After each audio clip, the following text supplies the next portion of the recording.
hace ya varias décadas que venimos registrando, las personas que nos dedicamos a tabular la información, que la eficacia de los tratamientos antibióticos viene en clara declinación. Algo así como un 20% de pérdida de eficacia en la última década o quizás 12 o 13 años. Lo que nos preguntamos entonces es, evaluando estas tendencias desde los años 50 hacia acá, si estamos o no en ciernes de un apocalipsis bacteriano. ¿Por qué? La cuestión es que las bacterias no son las mismas que cuando iniciamos nuestra guerra biológica contra ellos en los años 50, sino que han sufrido una suerte de darwinismo farmacológico. Hemos forzado, con los tratamientos antibióticos, hemos forzado una adaptación, una selección artificial, si se quiere, en tanto que los tratamientos son casi, y digo casi con total malintención, casi perfectos o casi resolutivos, dejando entonces una pequeña porción, incluso una sola célula que es resistente a todos los medicamentos existentes. Se sabe, este es un caso sencillo de crecimiento exponencial.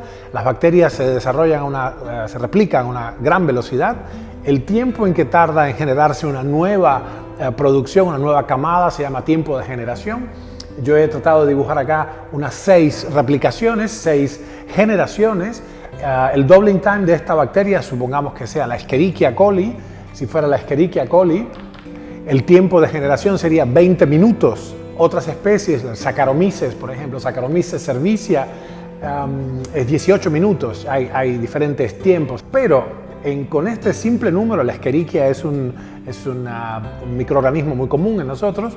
Se entiende obviamente que hay una duplicación de la población en cada tiempo de generación, de manera que hacia las 8 horas de replicación, la Escherichia tendría algo así como 2 por 10 a la 6 la población. En 48 horas, sin embargo, esto son 8 horas. En 48 horas, la población sería realmente astronómica. Sería algo así como 2.2 por 10 a la 43. Para que se pueda dimensionar esto, es el crecimiento teórico bacteriano a juzgar por la velocidad que podemos evaluar en el laboratorio con un simple cultivo. Esto equivale, si una bacteria pesa algo así como 10 a la menos 15 gramos, 10 a la menos 15 para que se entienda esto sería el peso de una bacteria, es 10 a la menos 15 gramos. El final, el peso total de esta, la masa total, el peso total de esta población sería algo así como 2,2 por 10 a la 30. Esto, señores, equivale a 8 veces el peso de la Tierra. O sea, esto es igual en gramos, obviamente, expresado en gramos. Esto es 8 veces el peso de la Tierra. Por suerte, esto es para darles una idea del enorme potencial, el explosivo potencial de replicación que tienen las bacterias, con las cuales estamos lidiando hace, eones. Las bacterias anteceden con mucho a la emergencia de los animales complejos. Hay que entender por qué es que estamos con los tratamientos antibióticos a mansalva, mal administrados, sobreadministrados. Hemos forzado esta selección natural. ¿Cómo es que las bacterias pueden sobrevivir a esto? Bueno, hay una fracción del ADN bacteriano que no está en el nucleoide, que es esta estructura que yo he representado, no está en el cromosoma, el en singular cromosoma bacteriano, sino son unas estructuras anulares, de las cuales tienen muchas las bacterias que se llaman plásmidos.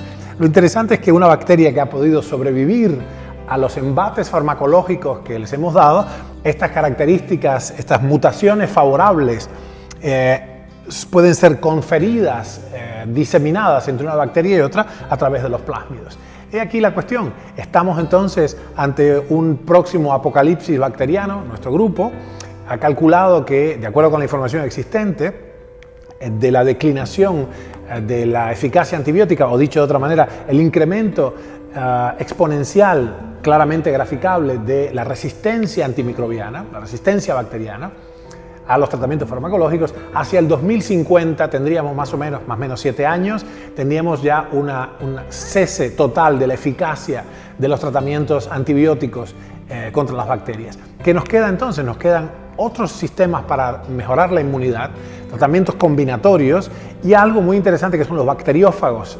Todos recordamos el fago T4, por ejemplo, esta estructura curiosa que parece una especie de diseño de alien, donde tiene entonces una peculiar conformación. Bueno, este es el bacteriófago, que tiene su ADN interno y es capaz de hecho, busca con total especificidad a una bacteria. Podríamos decir que cada bacteria existente tiene su bacteriófago, su kriptonita biológica. ¿Qué son los virus? Es difícil de decir. ¿Son seres vivos? ¿No son seres vivos? Es muy peculiar su conformación, parece ser diseñada incluso, mala palabra en biología, pero lo que es importante saber es que estamos rápidamente estudiando. Esto se hizo mucho en Europa, en la Europa socialista. Nosotros, proviniendo de Cuba, teníamos noción ya en los años 80 de un trabajo de sistematización de los bacteriófagos enormemente importante para la humanidad en el futuro inmediato, que perdió terreno ante la emergencia de los antibióticos, que eran muy poderosos. Ese poder se está terminando aceleradamente, así que estamos muy cerquita de una pandemia. Hemos visto entonces, hay una manera de paliar esto, que es bajar la demencial prescripción de antibióticos. Por un lado, o sea, los médicos ustedes tienen que hacerse más conscientes de que es necesario que la inmunidad se fortalezca y usar el antibiótico como último recurso, no como gatillo fácil. En primer lugar, hacer un exudado de fauces, hasta hacer un cultivo para tener un antibiograma.